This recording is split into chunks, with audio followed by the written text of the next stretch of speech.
मैं Pradeep Kumar astrologer channel के अंदर आपका स्वागत करता हूं। जीवन के अंदर एस्ट्रोलॉजी को कैसे लाभदायक बनाया जा सकता है या एस्ट्रोलॉजी के माध्यम से हम अपने जीवन को कैसे सुखी बनाया जा सकता है, इसके बारे में बहुत सारी बातें मैं आपको बताऊंगा।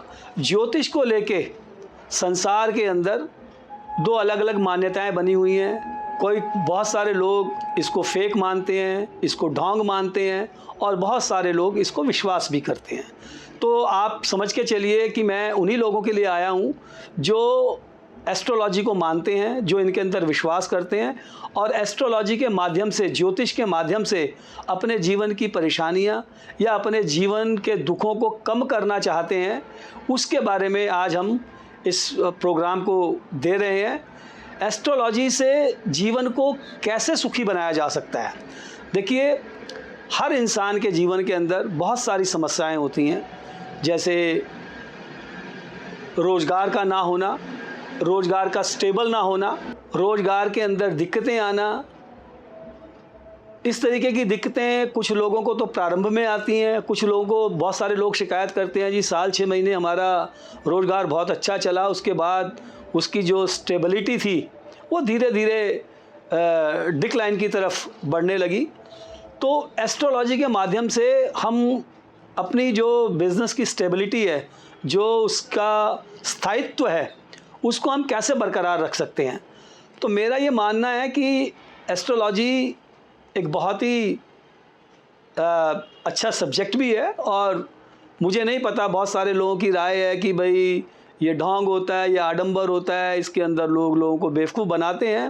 देखो, इतना बड़ा संसार है और एस्ट्रोलॉजी में ही नहीं, बहुत सारे लोगों की अलग अलग मान्यताएं हैं। कुछ प्रभु को मानते हैं, कुछ नहीं मानते। और गौतम बुद्ध भी इस मान्यता के थे कि वो भी मानते थे कि भाई भगवान का कोई अस्तित्व नहीं होता। फिर उन्हीं के साथ साथ उसी दौरान एक चारवाक करके एक फ़िलॉसफी आई जो कहते हैं कि भाई, उन्होंने भी कहा कि भाई भगवान नहीं होता। लेकिन उसके बाद भी बहुत सारे आगे इस तरीके के विचारक आए, इस तरीके के फ़िलॉसफर आए, जिन्होंने अपने अपने एक्सपीरियंस से या अपने मतों से या अपने ज्ञान से ये साबित करने का प्रयास किया या बताने का प्रयास किया, लोगों को एक अलग से मत देने का प्रयास किया कि भाई भगवान होता है, धर्म होता है, धर्म से क्या लाभ है, धार्मिक होना क्यों ज़रूरी है। ऐसा ही कंट्रोवर्सी या विवाद ज्योतिष को लेकर भी समाज में हमेशा चलते रहते हैं। तो देखो, जब एक इंसान पैदा होता है, एक बच्चा जब जन्म लेता है, तो उसके जीवन के अंदर बहुत सारे जुड़ाव होते हैं। धीरे धीरे वो बड़ा होता है, वो स्कूल जाता है, स्कूल की पढ़ाई लिखाई का जुड़ाव होता है, फिर उसका विवाह, फिर उसका कारोबार और मान सम्मान, इस तरीके का उसकी बौद्धिकता। ये सब बहुत सारे ऐसे गूढ़ विषय हैं जो इंसान को बार बार उसके अंदर क्यूरियोसिटी पैदा करते हैं, उसके अंदर जिज्ञासा पैदा करते हैं, बहुत सारी चीज़ों को जानने का प्रयास करता है कि भाई मैंने इतनी मेहनत की, उसके बावजूद भी मुझे वो सक्सेस नहीं मिली जो मैं डिज़र्व करता था या जो मिलनी चाहिए थी वो नहीं मिली, तो इसके क्या कारण हैं। फिर वो कभी भगवान से प्रार्थना करता है, कभी वो ज्योतिष आचार्यों के पास जाता है। तो बीइंग ए एस्ट्रोलॉजर, जो मेरा अपना 40-45 साल का अनुभव है, मैंने बहुत सारे लोगों की जन्म पत्रियाँ भी देखी हैं, बहुत सारी प्रेडिक्शंस भी की है और मैं वो अपने अनुभव ही आपके साथ इस YouTube मंच पर साझा करने के लिए आया हूँ। क्योंकि 40-45 साल का विषय, मतलब अप्रॉक्सीमेटली बहुत बड़ा समय है और उसके जो मेरा अनुभव है वो कहता है कि अगर आप ज्योतिष को रैशनल अप्रोच के साथ स्वीकार करते हो तो ज्योतिष आपके लिए बहुत ही लाभकारी विषय हो सकता है। Astrology can be very useful for you. जीवन की दो धुरियाँ बहुत इम्पॉर्टेंट हैं, एक स्वास्थ्य, दूसरा उसका कारोबार। ये दोनों ही ऐसे विषय हैं जो इंसान के काफ़ी हद तक अपने हाथ में हैं। अब हम मान के चलते हैं कि कोई बच्चा पैदा हुआ है और उसकी कर्क लगन की कुंडली है। कर्क लगन की कुंडली के अंदर जो बुध बनता है वो तीसरे घर का लॉर्ड बनता है, शनि जो है वो 8वें घर का लॉर्ड बनता है, बुध तीसरे घर का लॉर्ड बनता है और बुध 12वें घर का लॉर्ड भी बनता है। तो ये जो तीसरा घर है, 8वां घर है और लग्नेश चंद्रमा, इन सब की स्थितियों के ऊपर षोडश वर्ग कुंडली के अंदर उसकी क्या प्लेसमेंट है चंद्रमा की। अगर हम ऐसा मान के चलते हैं कि भाई किसी की कुंडली है और वो कर्क लगन की कुंडली है और शनि उसके लग्न के अंदर बैठा है या शनि उसके 7th हाउस के अंदर बैठा है, तो मेरा जो अपना अनुभव कहता है, जो बहुत सारे लोगों को लेकर हमने भविष्यवाणियाँ भी की, उन्हें लॉजिकली समझाने का प्रयास भी किया, तो उनके साथ हेल्थ इशू रहेंगे ही रहेंगे। वो हेल्थ इशू अलग अलग किस्म के हो सकते हैं। उसके अंदर किसी को गैस की प्रॉब्लम हो सकती है, किसी को हार्ट की प्रॉब्लम हो सकती है, किसी को, क्योंकि बुध जो है अगर उसका भी थोड़ा सा दुष्प्रभाव आपकी कुंडली पे है तो कहीं आंतों की प्रॉब्लम हो सकती है, कहीं वैसे बुखार की प्रॉब्लम हो सकती है। जीवन में कुछ ना कुछ लगे रहने की संभावनाएं बनी रहती हैं। तो ये जो स्वास्थ्य है, अब एस्ट्रोलॉजर ने आपको ये तो बता दिया कि भाई आपका स्वास्थ्य अच्छा नहीं रहेगा, आप स्वस्थ कैसे रहें, इसके अंदर आपको एस्ट्रोलॉजी के निदान तो करने ही करने हैं। लेकिन आपको एक बात मैं बता दूं, धर्म, कर्म और ज्योतिष, परोपकार, इन सब बातों का जब एक साथ जीवन के अंदर इनको लागू किया जाता है तो आपका जीवन सहज, सुखमय और आनंदमय बनता है। इसका कर्म, देखो ये सच है कि अगर आपको अपनी सेहत ठीक रखनी है, आपको अपना स्वास्थ्य बढ़िया रखना है, तो आपका लाइफस्टाइल ठीक होना बहुत ज़रूरी है। आप 8 घंटे की नींद लें कम से कम, और अपने आप को पूरे दिन के अंदर 24 घंटे होते हैं, वो 2 घंटे का समय आप अपने आप को ज़रूर देंगे। वो 2 घंटे का समय, मैं ये नहीं बोलता कि भाई आप जिम जाएं, ऐसे करें, आप उस 2 घंटे में सवेरे उठ के 1 घंटा सवेरे की सैर करें, थोड़ा हल्का फुल्का योगा करें और अपने खान पान के समय को निश्चित करें। ये नहीं आपका जब मन में आया तब खाना खा लिया, जब मन में आया आप चले गए। तो लाइफस्टाइल को तो थोड़ा बदलना ही पड़ेगा। मैं बिल्कुल ऐसे नहीं बहकाऊंगा कि भाई आप जो मर्जी खाइए, आप ये रेमेडी कर लीजिए तो आप ठीक रहेंगे, बिल्कुल भी नहीं। कर्म और एस्ट्रोलॉजी का जो फल है, जो एस्ट्रोलॉजी के लाभ हैं, अगर आप उन दोनों को एक साथ जीवन में उतारेंगे तो निसंदेह ही आपका जीवन स्वस्थ रहेगा, आप हेल्दी रहेंगे। तभी मैंने आपको बताया कि भाई मैं आपको अपना एक एक्सपीरियंस बताता हूँ। मैं एक होरोस्कोप देखने गया था किसी की बॉम्बे के अंदर, आज भी वो है, अगर कभी समय मिला तो मैं आप सब भी, मेरे जो जीवन के अनुभव जुड़े हुए हैं उन सबको इस चैनल के माध्यम से आप लोगों से मिलवाऊंगा।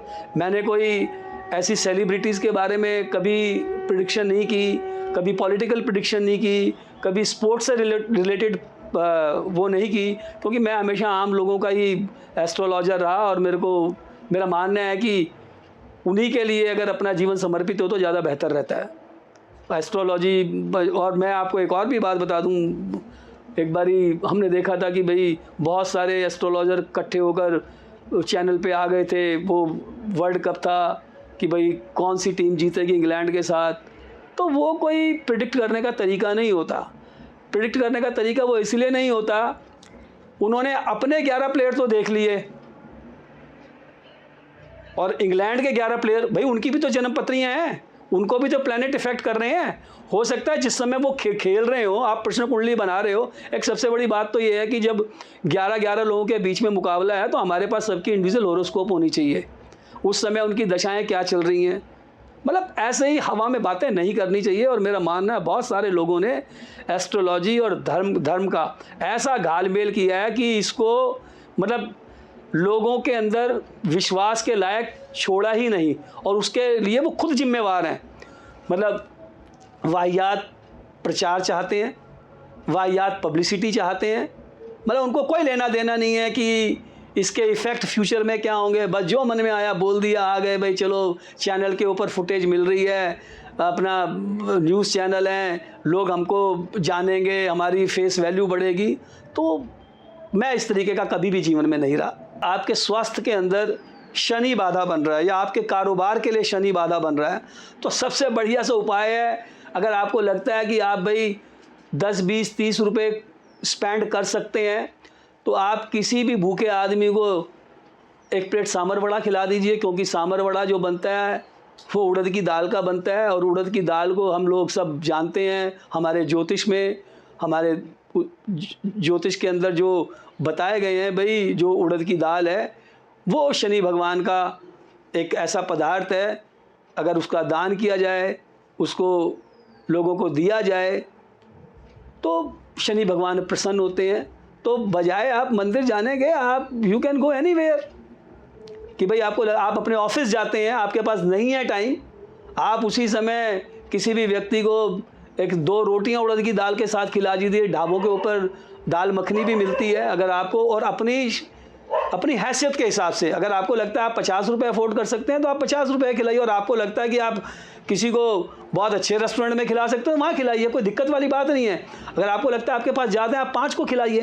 तो मेरा कहने का तात्पर्य है, जो परोपकार है उससे बड़ी रेमेडी कोई नहीं होती। और परोपकार के बारे में तो मेरा जो अपना अनुभव है वो ये बोलता है कि भाई परोपकार एक ऐसी इन्वेस्टमेंट होती है जिसका फल आपको तो प्राप्त होगा ही होगा, आपकी जनरेशन्स को भी प्राप्त होगा, क्योंकि प्रकृति के अपने कुछ सिद्धांत हैं, जो जीवन में दिया जाता है वही हमें लौटकर वापस मिलता है।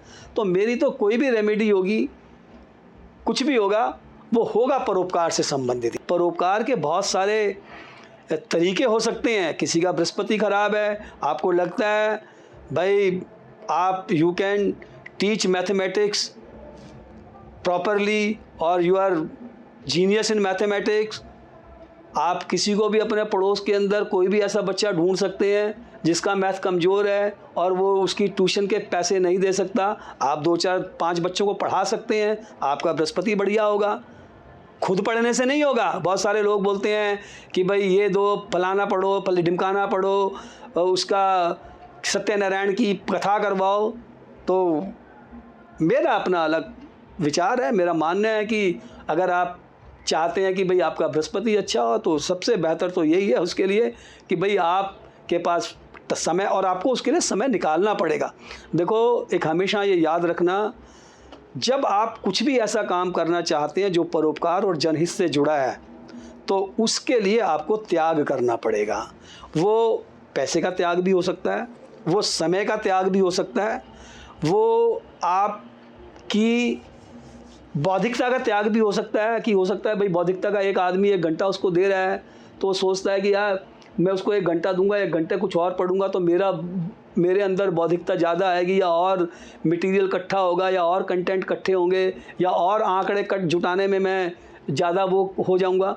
तो मेरा कहने का है कि त्याग ज़रूरी है। अगर आप ऐसा त्याग करने के लिए तैयार हैं तो मैं नहीं मानता कि भाई आप एस्ट्रोलॉजी से जुड़े हुए किसी भी तरीके के उपयोग या उनकी बताई हुई रेमेडीज़ करोगे तो आपको लाभ नहीं होगा। मेरा तजुर्बा तो यही बोलता है, भगवान की कृपा से मुझे कभी भी इस तरीके के मामले में डिफेम नहीं मिला और आगे भी नहीं मिलेगा। मेरा ऐसा मानना भी है, क्योंकि जब मैं खुद भी गुमराह नहीं रहा कभी जीवन के अंदर धर्म को लेके, एस्ट्रोलॉजी को लेके, इसलिए मैं गुमराह करने में यकीन भी नहीं करता। तो आज इसका समापन करते हैं और अगले फिर आपके सामने पेश होते हैं।